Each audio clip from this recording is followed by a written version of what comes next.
So, hi, I'm Dara Franz. I'm the RT coordinator for the NICU, and I'm here to review suctioning for RSV and flu patients in the ED. So, first of all, if you have a little one who comes in, remember that the most important treatments for RSV are suction and fluids. So, if they haven't had an IV started with a fluid bolus, you might talk to your nurse about that to see when and if that gets started.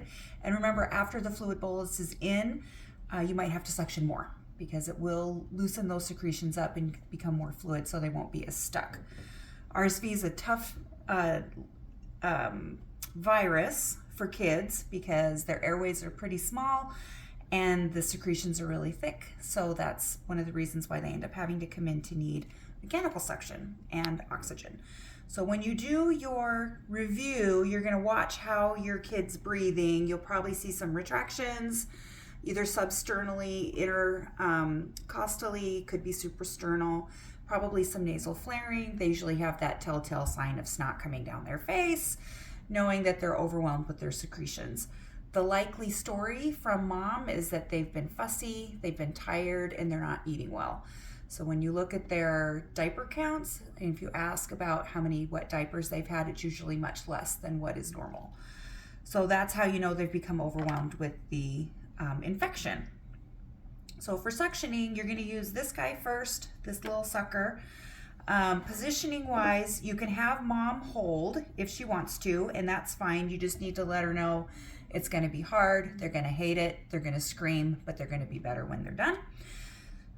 Or if mom's not there, you want someone to have a blanket to kind of wrap around the baby or the child to help keep their limbs together so they're not punching you in the face.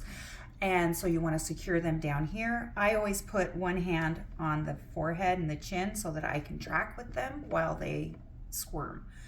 So you're going to want to just put just the top part of the suction into their nair. You can angle it down since that's where the opening is. You're going to angle it down, close it off here. They'll probably be fighting, but this is a good way not to do damage to their mucosa. And on the other hand, you would squeeze some saline in there, do a little around the world. It helps flush those secretions back up into the other side. So then you want to be sure you complete that on both sides so that you get both sides nice and clear.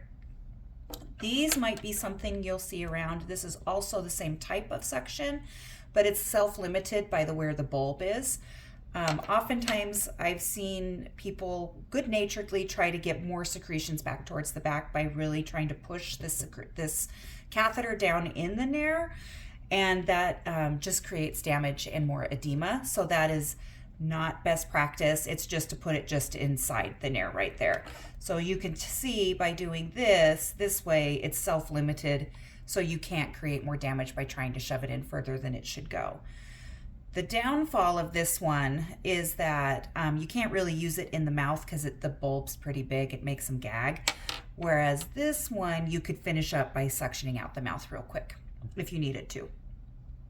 So if this baby then needed oxygen, you would take, and they didn't need heated high flow, or they just wanted to do a half a liter or something like that, you're going to get tender grips, which are these guys right here. I would suggest opening them first while they're on the sticky, because otherwise you'll end up pulling it right off their face. Clean their face with some alcohol, let it dry off so you get a nice clean area to work with. And when you put them on, you want to put them on back towards the ear on the cheekbone. So you want it to be on a bony prominence, not on the cheek itself. That's going to create more stability for that cannula so it doesn't bounce in when the baby cries or eats. Another place you could put it if you wanted to is up towards the temple. So both of those placements are correct as long as it's a nice bony spot and not soft tissue. Then you're going to take your cannula.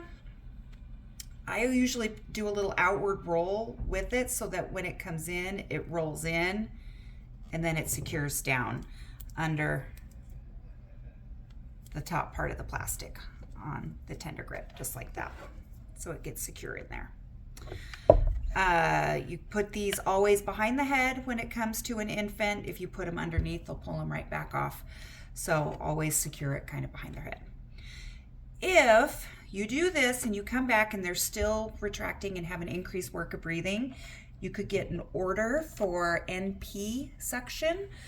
So that is taking a full catheter. I would recommend for a term or above baby, probably a 10 French would work just fine. So you would take that catheter, you'd lube it up with some KY, grab your saline, and same as before, right? You're gonna hold stable.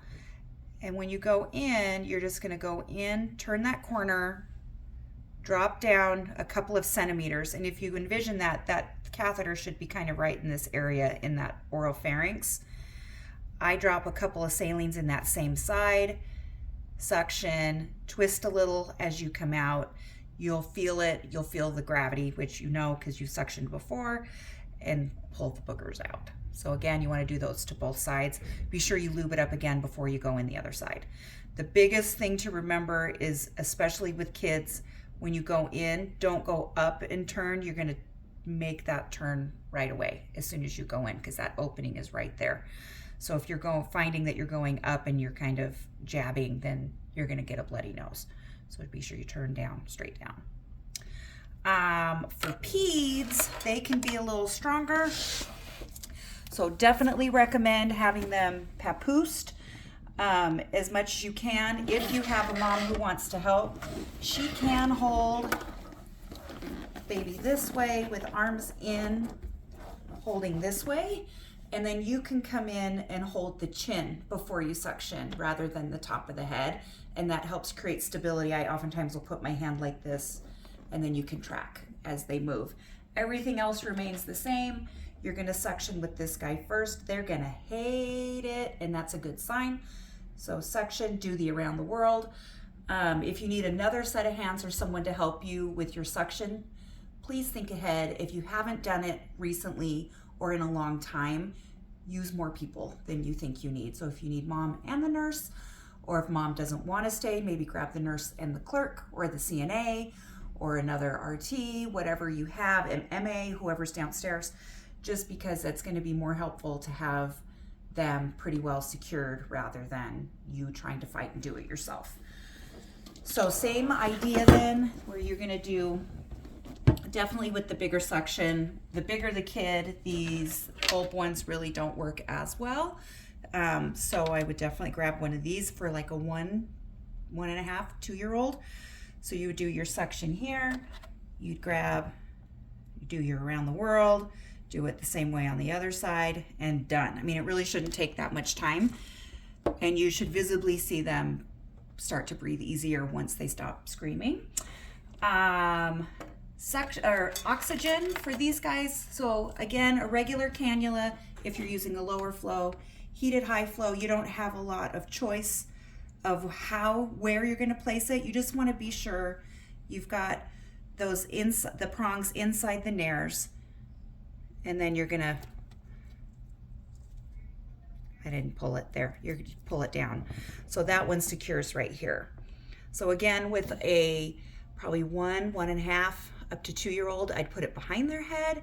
These get tricky with hair because they do get stuck in their hair, so that's something to be cautious of. So if you have to put it down underneath, then do. Again, I would prep first with some alcohol or something to clean because they'll be boogery and probably sweaty. So you want that to be nice and clean and dry before you stick it down, and that'll give you the best chance for it to stay on. I think that's it. So if you have any questions, feel free to contact me. Happy suction.